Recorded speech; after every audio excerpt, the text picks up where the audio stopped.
The Arbea Roman fort in South Shields offers school groups the chance to become archaeologists for the day by digging up real Roman artefacts.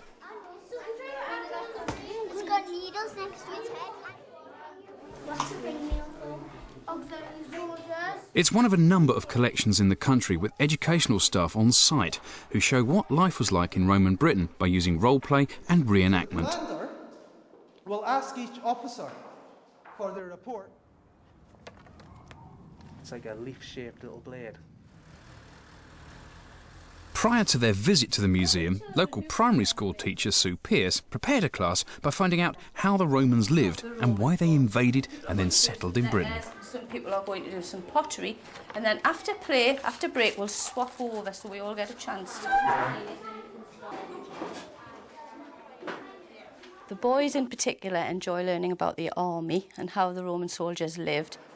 The girls do like to learn about the soldiers and the battles that they fought, and also we like to try and relate it to modern day roads, that we talk to them about the towns and cities that we still have in England that were, originated by the Romans. I went about preparing for the trip by doing a pre-visit to the fort itself, by talking to the staff there and having a look around the site.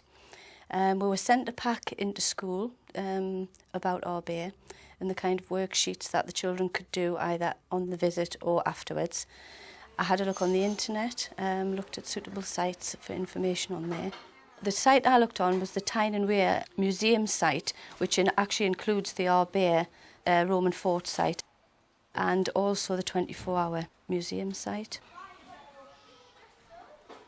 The 24-hour museum is a really good place to go because it will tell you about the museums in your region. We also have 9 regional agencies who can offer advice and support, can direct you to museums who can then help you plan the specifics of your visit. Arbea is part of Tyne and Wear Museums, and we've got 11 different museums and galleries, almost all of which are free, which is a great help to all schools. There are some small charges. There's a small charge to get into TimeQuest, but it's only a matter of pence per pupil, so it's very small.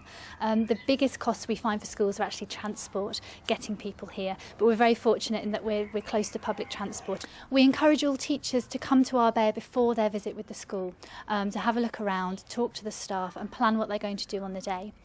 We send them a teacher's pack, and there's lots of information in there, activity sheets, pictures of what they can do, ideas that other schools have done before, so they can prepare in the classroom. We're also able to go out into schools as well and help prepare in that way if that's necessary.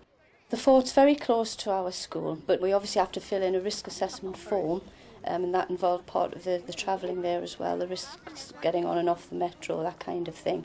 The museum does send out some advice leaflets about the kinds of things that, to look out for, which you should bear in mind when you're doing the school's risk assessment form.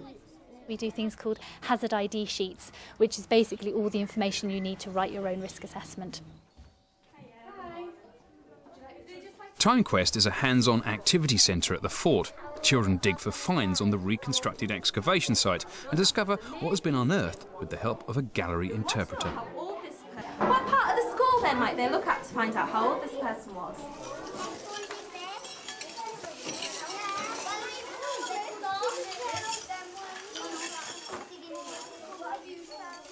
TimeQuest is really special. It's the only place in the northeast that you can do something as experiential. You can be an archaeologist, you can dig up real Roman objects. They're not replicas, they're things that Romans left on this site 2,000 years ago. It's something that you really can't do anywhere else. So you can dig up your finds, you can analyse them, look at them, handle them, discuss them, draw them, use all sorts of different activities in there as well.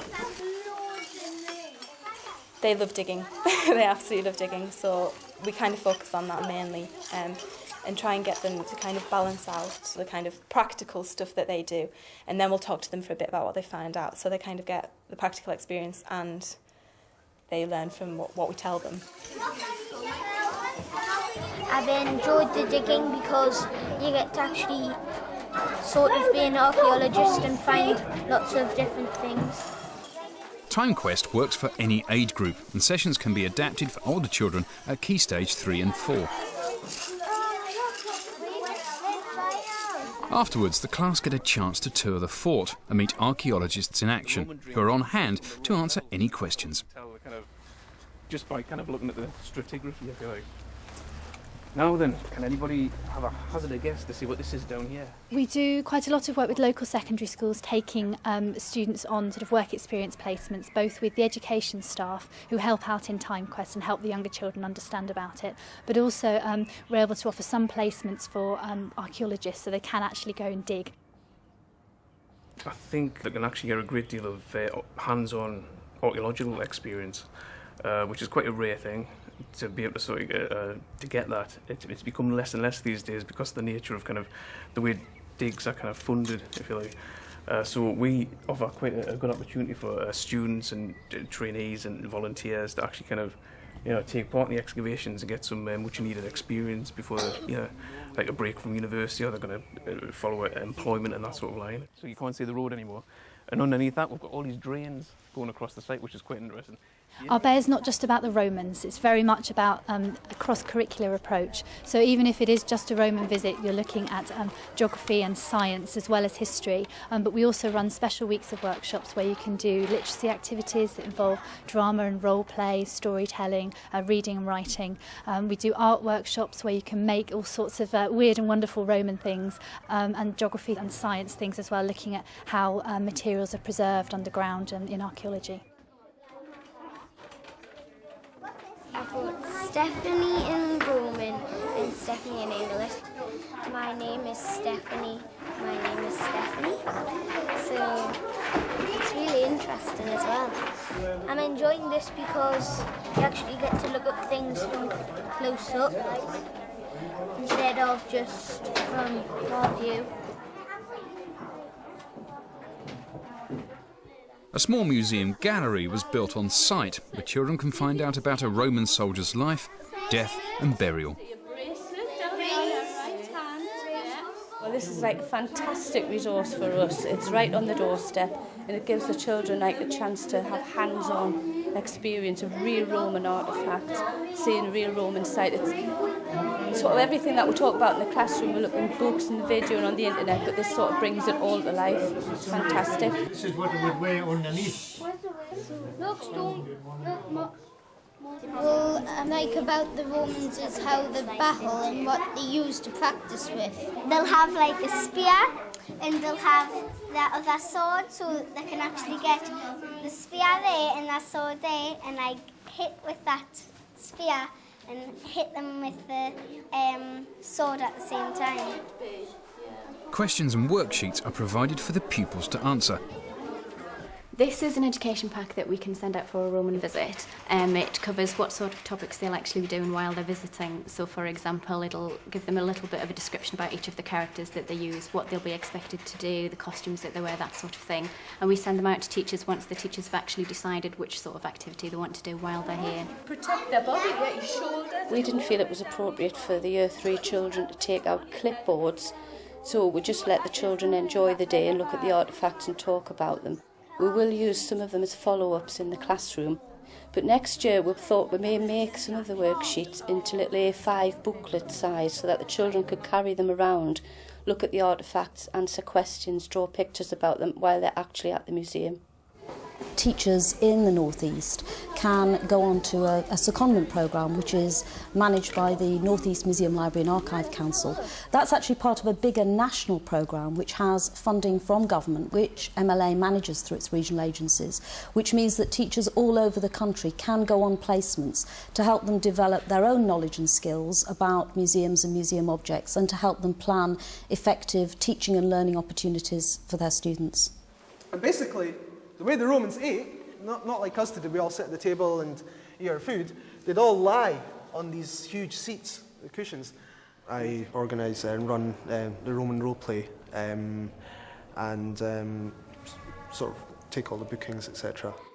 Supply officer? It's a chance of them getting into character, and rather than learning through a textbook or listening to someone telling them something about it, it's actually through actually doing it and working with objects that they're having fun, but they're also learning as well, so that's the great thing about it. And the beds have been made. We are ready for inspection.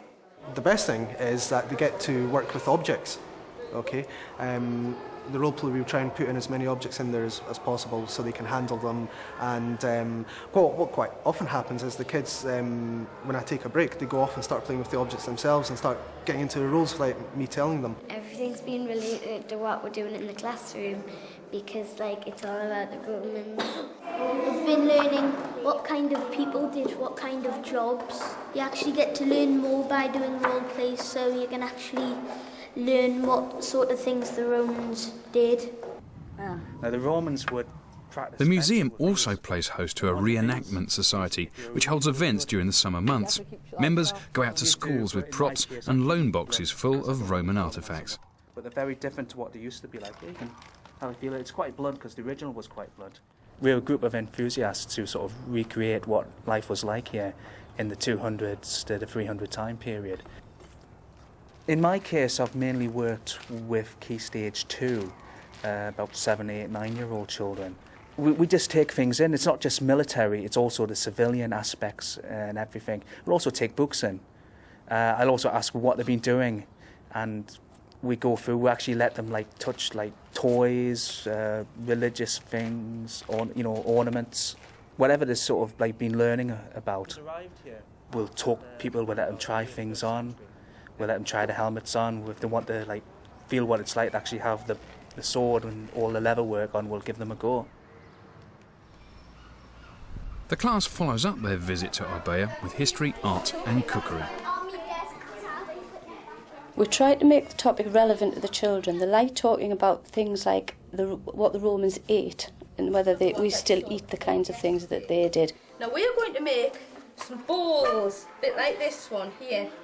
Okay, quite a shallow bowl that they might have eaten from. You need to wet your hands a bit more, Sam. We're going to do quite a few follow-up activities.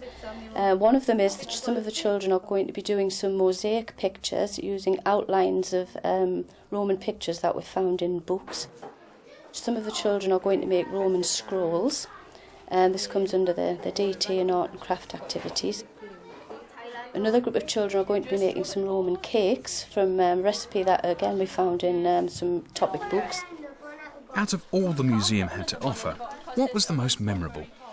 I possibly enjoyed the digging the best because I like getting dirty and scruffy as well.